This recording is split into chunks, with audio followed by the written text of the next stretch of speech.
When you think of the strongest pirates in One Piece, one title always comes to mind: the Emperors of the Sea.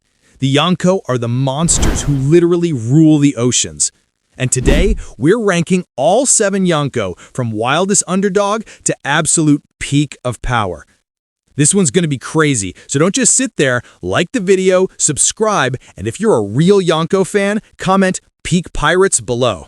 Alright, let's dive in. Number 7, Buggy the Clown. Yeah, the funniest emperor alive. If you told anyone back in East Blue that Buggy would be an emperor one day, they'd think you were trolling harder than Usopp. Buggy started as a cabin boy with Shanks on Roger's ship.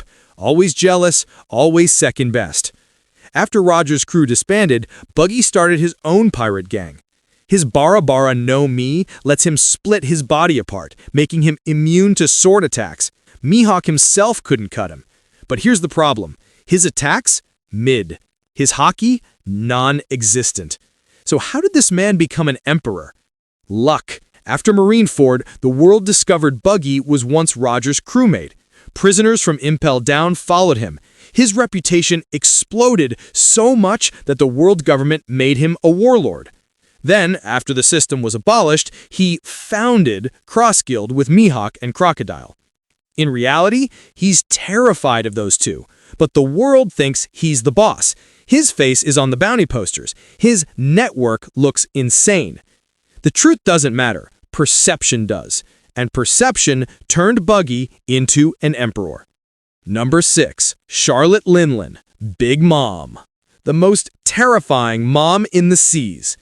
As a child, she was already too strong for giants, but on her birthday, her hunger rampage led her to eat Mother Carmel and inherit the Soru Soru Mo Mi.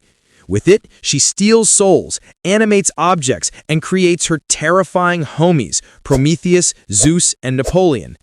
In combat, Big Mom is a monster. Her durability is insane. She wields advanced armament hockey and conqueror's hockey, and she can battle legends like Kaido for days straight.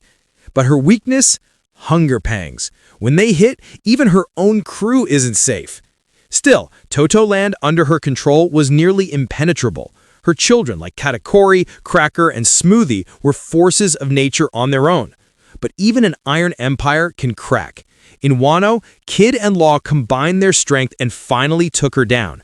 Proof that hunger and pride can be a pirate's downfall. Number 5, Marshall D. Teach, Blackbeard. The most unpredictable Yonko in the story. Teach is the definition of a schemer. Patient, dangerous, opportunistic.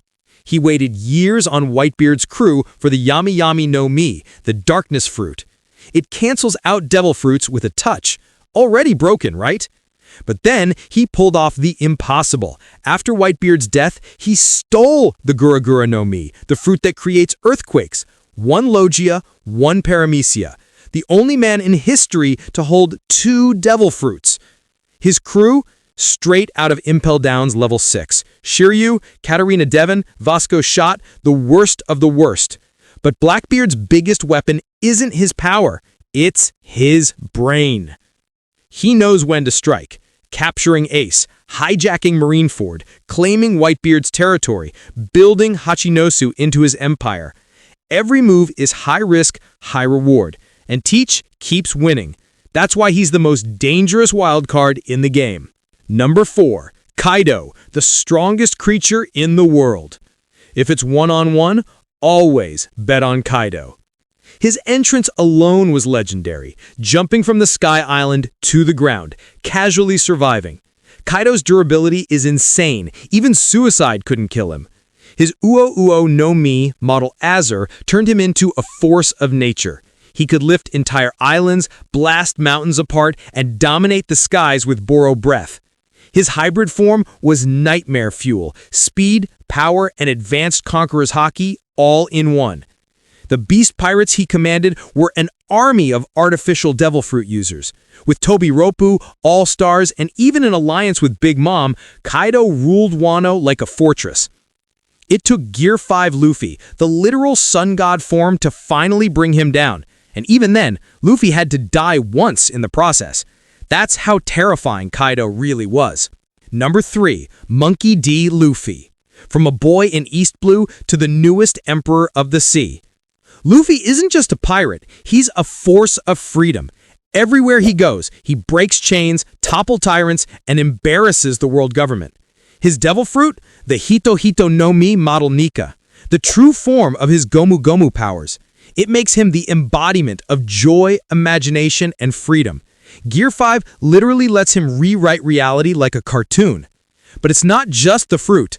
Luffy has mastered observation, armament, and advanced conqueror's haki. His creativity and willpower are unmatched. He'll throw himself into Marineford to save Ace, punch through Enies Lobby for Robin, or fight gods themselves for his friends. That's why he's not just an emperor, he's the future pirate king. Number 2. Shanks, the red-haired emperor. The most mysterious Yonko, the man whose every appearance shakes the world. No devil fruit, just pure haki mastery. When Shanks walked into Marineford, the war ended instantly. Admirals froze, Blackbeard backed down. That's the power of presence. His conqueror's haki is so refined, he can casually one-shot Kid's entire alliance. His crew? Monsters. Ben Beckman, who stopped Kizaru with a single gunpoint. Lucky Roo, Yasop, every one of them elite. Shanks is more than just a Yonko. Oda himself called him as important as Luffy.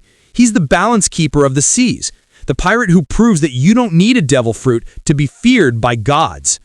And number 1, Edward Newgate, Whitebeard, the strongest man in the world. In his prime, Whitebeard was unstoppable. His Gura Gura no Mi could tilt the very planet, splitting islands, shaking oceans, bringing entire fleets to their knees. At Marineford, old, sick, and stabbed, he still tore the Navy HQ apart and stood tall like a mountain. Imagine that power in his prime. Roger himself clashed with him as an equal. His crew was stacked: Marco, the Phoenix, Joes, the Diamond, Vista, the Swordsman. But beyond strength, Whitebeard was a father. His crew weren't subordinates, they were sons. That bond made them fight to the death. Whitebeard's flag protected countless islands. His name alone made enemies hesitate. That's why, even in death, he's remembered as the greatest Yonko of them all. And that's the Yonko ranked, from shocking clowns to literal gods. But what do you think? Did Buggy deserve the title? Should Kaido be higher? Drop your own Yonko ranking in the comments. If you thought this was hype, check out my breakdown of strongest swordsmen in One Piece. It'll blow your mind. Thanks for watching, and remember, in this ocean, only legends survive. See you in the next one.